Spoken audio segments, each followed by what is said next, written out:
ক্লিপটো চাই ভাবিছা চাগে যে মই কিনো কৰিস্মাৰ ওপৰত ভিডিঅ' বনাইছোঁ বা কি ক্লিপটো দিছোঁ পেপে ক্লিপটো দিছোঁ একচুৱেলি কথা এইটো নহয় এই ভিডিঅ'টো বনোৱাৰ অলপ ৰহস্য আছে কিয়নো মই এই ভিডিঅ'টো বনাবলৈ গৈ আছোঁ আপোনালোকে শেষলৈ ভিডিঅ'টো কমপ্লিট চাব তেতিয়া আপোনালোকে বুজি পাব যে মই কিয় এই ভিডিঅ'টো বনাবলৈ গৈ আছোঁ ইয়াৰ পিছত মই আৰু এটা ক্লিপ দিছোঁ আপোনালোকক সেই ক্লিপটো হ'ল এটা নিউজ চেনেল মই কোনোদিন এনেকুৱা দিয়া নাছিলোঁ যে ফাৰ্ষ্ট টাইম মই দিছোঁ টাইমেট চেনেল নামৰ এটা নিউজ চেনেলৰ মই ক্লিপ এটা দি আছোঁ আপোনালোকে সেই ক্লিপটো চাই লওকচোন এবাৰ ভৰিৰে মুহাৰিলে গামোচা গামোচা মুহাৰিবলৈ তেওঁ ক'ত অধিকাৰ পালে অসমীয়াৰ স্বাভিমান অসমীয়াৰ গৌৰৱ গামোচা ভৰিৰে মুহাৰিছে চাওক এই দৃশ্যটো ভালদৰে চাওক এইদৰে ভৰিৰে গামোচা মুহাৰিছে পেপে কন্যা কৰিশ্মা নাথক এইখিনি অধিকাৰ কোনে দিলে এইখিনি মূল্যবোধ তেওঁৰ নাই নেকি এইখিনি বিবেক তেওঁৰ নাই নেকি এগৰাকী অসমীয়া জীয়ৰী হিচাপে যদি গামোচাৰ মান তেওঁ ৰাখিব নোৱাৰে তেনেহ'লে আমি বহিৰাগতৰ পৰা কি আশা কৰিব পাৰিম বহিৰাগতই গামোচাক অপমান কৰি বুলি আমি বহু বাতৰি সম্প্ৰচাৰ কৰি আহিছোঁ কিন্তু ইয়াৰ বিপৰীতে অসমীয়াই বাৰু অসমীয়াৰ মান ৰাখিব পাৰিছেনে অসমীয়াৰ গামোচাৰ সেই স্বাভিমান ৰক্ষা কৰিব পাৰিছেনে অসমীয়াৰ গৌৰৱ সেই গামোচাৰ মান এগৰাকী অসমীয়া জীয়ৰী যদি ৰাখিব পৰা নাই তেনেহ'লে আমি বহিৰাগতৰ পৰা কি আশা কৰিব পাৰিম সেই প্ৰশ্ন বিভিন্নজনে নিউজটো চোৱাৰ পিছত মই ভাবিলোঁ যে কিবা কৰি পেলালে নেকি কৰিশ্মা নাথে গামোচাখনক বা আপোনালোকৰ সেনেকৈ ভাবিছে যে কিবা কৰি পেলালে কৰিশ্মা নাথে গামোচাখনক কিন্তু ঠিক আছে কৰিশ্মা নাথে কি কৰিছে কি কৰা নাই সেইটো আমি আগলৈ জানিম প্ৰথমতে কৰিশ্মা নাথে ইয়াৰ পিছত লাইভ কৰি পেলাই এটা ভিডিঅ' দিছিল মই সেইটো ফেচবুকত চালোঁ চোৱাৰ পিছতে মই এই ভিডিঅ'টো বনাবলৈ আহিলোঁ আৰু আপোনালোকে কৰিশ্মা নাথৰ লাইভ কি কৈছিল মই কমপ্লিট কথাখিনি কৰিশ্মা নাথক দি দিছোঁ আপোনালোকে কথাখিনি শুনি নমস্কাৰ মই শ্ৰী কৰিশ্মা নাথ নাগাৰ নামৰ মহিলা পাঠক হয় আৰু আপোনালোকে গমে পাইছে যোৱা পৰহি আমি মাজুলীত নাম গাব গৈছিলোঁ আমি যোৱা পৰহি গৈছিলোঁ খালি থাকিলোঁ আজি অলপ আগতে আহি পাইছোঁ আৰু ছ'চিয়েল মিডিয়াত এটি ভিডিঅ' বহুতকৈ মানে প্ৰচাৰ হৈ আছে যে মই গামোচাখন ভৰিৰে মানে দলিয়াই দিয়া মোক গছকি দিয়া বুলি কৈছে কিন্তু মই নিজৰ অসমীয়া জাতিৰ এটা মানে আমাৰ স্বাভিমান গামোচাখনক মই কেতিয়াও মানে ভৰিৰে গছকি দিয়াৰ কথা ভাবিব নোৱাৰোঁ আৰু আপোনালোকে কওক যে মই যিমান দিন নাম গাইছোঁ সেই গামোচাখনকে গলত লৈ আছোঁ গতিকে মই সেইখন গামোচাখন ভৰিৰে গছকি দিয়াৰ কথা ভাবিব নোৱাৰোঁ আৰু কেনেকৈ কি হ'ল এইটো মই কৈ দিছোঁ আমাৰ যেতিয়া নাম পৰিৱেশন কৰিবলৈ গৈছিলোঁ তেতিয়া আমাক মঞ্চত দিছিলে আমাৰ অনুষ্ঠানটো মঞ্চত দিছিলে সুভাষ খুৰা লগত আছিলে সুভাষ নাথ পাঠক আছিলে তেওঁ আছিলে কিন্তু তেওঁৰ অনুষ্ঠানটো দিনত আছিলে যদিও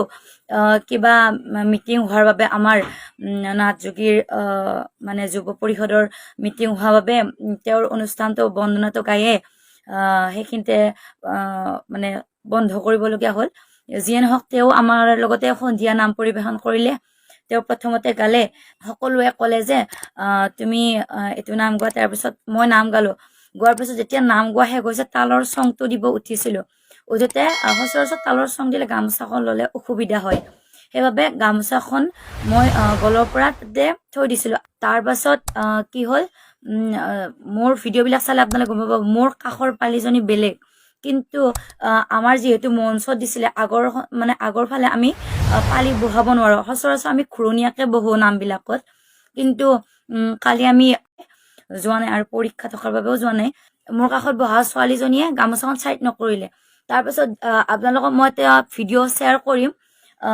মোৰ মোবাইলটো আৰু আমাৰ হাতত যিখিনি আঙুঠি পিন্ধি থকা যায় সচৰাচৰ তাল মাৰিলে সেইখিনি আঙুঠি খুলি ৰাখোঁ মানে যিখিনি নাগাৰ নামৰ পাঠক আছে তেওঁলোকে গমে পাব তাল মাৰিলে অসুবিধা হয় কাৰণে খুলি ৰাখোঁ তাৰপাছত মোবাইলটো থকাৰ কাৰণে তাই ছাইড নকৰাৰ কাৰণে মই ভৰিৰে মোবাইলটো ছাইড কৰি দিলোঁ দিওঁতে গামোচাখন কাষত আছিলে গামোচাখনতো ভৰিখন লাগিল আৰু সেইটো যিখিনি আমাৰ সামাজিক মাধ্যমৰ সাংবাদিকসকলে তলৰ পৰা কৰি থকাৰ কাৰণে মোবাইলটো সচৰাচৰ সমান হৈ থাকে কাৰণে দেখা নাপালে তেওঁলোকে গামোচাখন মানে মই ভৰিৰে এনেকৈ দিয়া বুলি ভাবিছে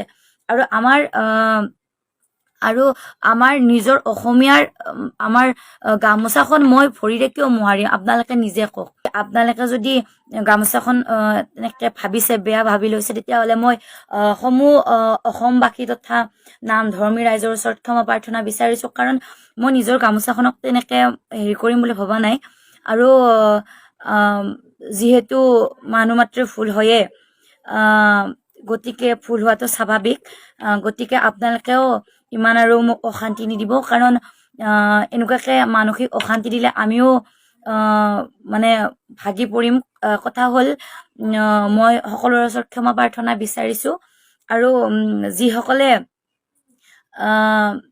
যিসকলে মোক মানে বেয়া ভাবি আছে বা মই গামোচাখন অপমান কৰা বুলি ভাবিছে, তেওঁলোকলৈও মই হাতযোৰ কৰি কৈছোঁ যে মই তেনেকুৱা একো কৰা নাই, আৰু মই মোৰ অসমীয়া জাতিটোক ভাল পাওঁ, আৰু গতিকে কোনেও যাতে সেইখিনি বেয়া আপোনালোকে কৰিশ্মানাথৰ কথাখিনি শুনিলে, শুনাৰ পিছত এই সৰু ছোৱালী, উঠি অহা ছোৱালী, তো তাই আমাৰ অসমীয়া সংস্কৃতি, অসমীয়া নামটোক ইমান ধুনীয়াকৈ আগুৱাই নিছে, ইমান ধুনীয়াকৈ অসমীয়া সাজপাৰ পিন্ধি গলত গামোচা লৈ নাম পৰিৱেশন কৰে অসমৰ ইমূৰৰ পৰা সিমূৰলৈ।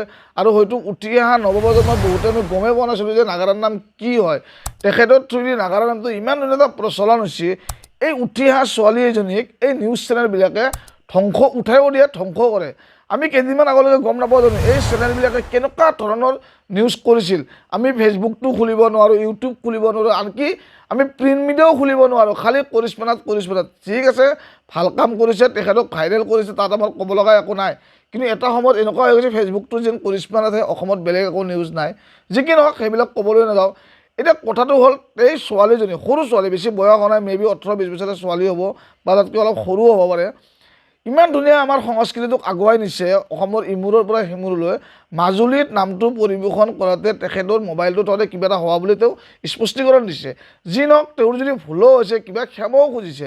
তাৰপিছত এনেকুৱা ধৰণৰ নিউজ বজাইছে যেন ইণ্ডিয়া পাকিস্তানৰ যুদ্ধ হৈ গ'ল, যেন অসমখনত কিবা এনেকুৱা নোহোৱা ঘটনা এটা হৈ গৈছে। আৰু মই ক'ব বিচাৰোঁ নিউজ চেনেলবিলাকক, চবকে নহয়, কিছুমান নিউজ চেনেলক ক'ব বিচাৰোঁ, সঁচাকৈ মানে আপোনালোকৰ নিউজবিলাক চাই ন আমাৰ প্ৰজন্মবিলাক ধ্বংস হ'ব। এনেকুৱা ধৰণৰ কিছুমান নিউজ কৰে। অসমৰ ইমান সমস্যা আছে, ভাৰতবৰ্ষত ইমান সমস্যা আছে, সেইবিলাক লৈ কিন্তু নিউজ নকৰে। সেইবিলাকক লৈ কেতিয়াও নিউজ কৰিব লগা তেওঁলোকৰ মানে কি নাজানো, ভয়ে কৰে নে সাহসে নকৰে নে কি আছে গম নাপাওঁ, কিন্তু সেইবিলাক নিউজ নকৰে। আৰু ছোৱালীজনীয়ে কিবা এটা ভুল কৰিছে বা ভুল হৈছে তেখেতৰ। আৰু সৰু ছোৱালী, অসমীয়া সংস্কৃতিটোক ইমান আগুৱাই নিছে, আপোনালোকে ইমান নিউজ কৰিব লগা কি আছে? তেখেত নিজে কৈছে যে ইমান মনকষ্ট নিদিব। আৰু অসমত আমাৰ এটা স্বভাৱ আছে, মই দুদিনমান আগত ফেচবুকত চাই আছিলোঁ, ভিডিঅ' বনাই, ৰিয়ান পৰাগে বেয়া খেলিছে। আৰু মানুহে বিৰাট কোহলিও কেতিয়াবা বেয়া খেলে, 1 বছৰ বহি থাকে। আপোনালোকে ভাবিছে মই কৰিশ্মানাথৰ লগত ৰিয়ান পৰাগক কিয় সামৰিছোঁ? মই সামৰা নাই, কিন্তু আমাৰ অসমীয়াৰ মই জাতি বুলি ক'লে ভুল হ'ব। কিছুমান মানুহৰ বা কিছুমান নিউজ চেনেলে এনেকুৱা কৰি কিনে উঠি অহা মানুহটোক শেষ কৰি দিয়ে জীৱনটো। আপুনি দুদিনমান আগত ৰিয়ান পৰাগৰ এনেকুৱা কথা ওলাই আছে ৰিয়ান পৰাগৰ বিষয়ে, আৰু তেখেত এজন অসমীয়া ল'ৰা, তেখেত যে IPLত চান্স পাইছে, সেইটোৱে আমাৰ কাৰণে গৰ্ব, অহংকাৰ কৰিব লাগে। ভাল খেলিব পাৰে, বেয়া খেলিব পাৰে। আৰু শচীন তেণ্ডুলকাৰক আমি ভগৱান বুলি কওঁ, কিন্তু তেখেততো বেয়া খেলে, কেতিয়াবা বেয়া খেলিছিল। বিৰাট কোহলিক আমি ভগৱান বুলি কওঁ। বিৰাট কোহলি কি বেয়া নেখেলে নেকি? ফৰ্ম থাকে নেকি সদায়? মানুহ খেলাৰ প্লেয়াৰ ভাল বেয়া হ'ব পাৰে। আৰু কথাবিলাক অলপ মানে ভাবি চিন্তি কিছুমান নিউজ কৰিব লাগে। হিমা দাস যেতিয়া চিলেক্ট নহ'ল আপোনাৰ অলিম্পিক গেমছৰ কাৰণে, কিমান নিউজ বনাই দিলে হিমা দাসৰ ওপৰত।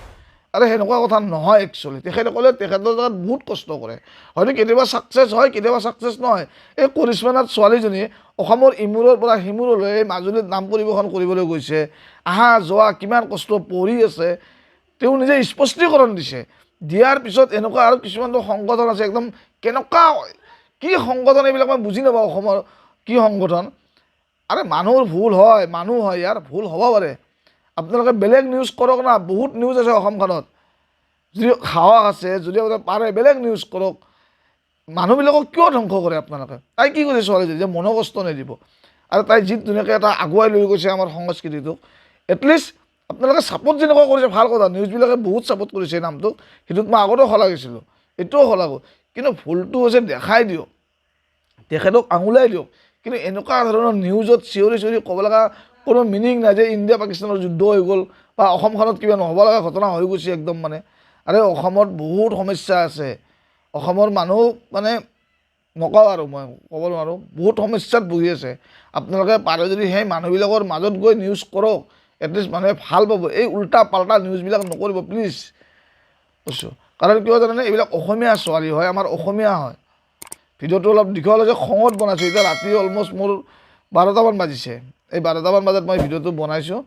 আৰু মানে মোবাইল চাই আছিলোঁ, মোবাইল চাই থাকোঁতে আপোনালোকৰ ফেচটো দেখিও গম পাইছে কিজানি, চাই থাকোঁতে মানে তেখেতৰ মই লাইভটো চাই দিলোঁ, চাই থাকোঁতে ভাবিলোঁ কিয় এনেকুৱা ধৰণৰ নিউজ কৰি থাকে মানে, বেয়া লাগিছে নিজকে মানে। অসমীয়া চেনেল, অসমীয়া ছোৱালী, আপোনালোকে যদি অসমীয়া মানুহকে এনেকুৱা কৰে আৰু কি হ'ব বেলেগ।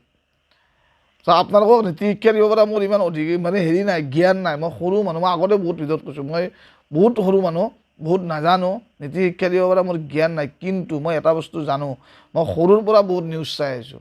আগৰ নিউজবিলাকৰ মানদণ্ডটো কেনেকুৱা ধৰণৰ আছিল আৰু এতিয়াৰ নিউজবিলাকৰ মানদণ্ডটো কিমান তললৈ নামি গৈছে, TRPৰ কাৰণে হওক বা আপোনালোকে কিছুমান ভিউৰ কাৰণে হওক, আপোনালোকে ভাবি চাব। কাৰণ সমাজখন যেনেকুৱা পলিটিচিয়ানবিলাকে বচায় বা সমাজখনত যেনেকুৱা পলিটিচিয়ানবিলাকৰ কিছুমান কাম থাকে বা শিল্পীবিলাকৰ যেনেকুৱা কাম থাকে, সমাজখনত ঠিক তেনেকুৱা আপোনালোকৰো গণতন্ত্ৰৰ যিটো চতুৰ্থ স্তম্ভ বুলি কওঁ আমি সাংবাদিক মিডিয়াবিলাক, আপোনালোকৰো এটা মানে হেৰি আছে, কি শব্দটো আহি পোৱা নাই মোৰ মুখত, আপোনালোকৰ এটা ভূমিকা আছে। তো আপোনালোকৰ ভূমিকাটো পালন কৰক, সঁচাটো সঁচা কৰক, ভাল নিউজ কৰক, যিটো অসমৰ সমস্যা হৈছে।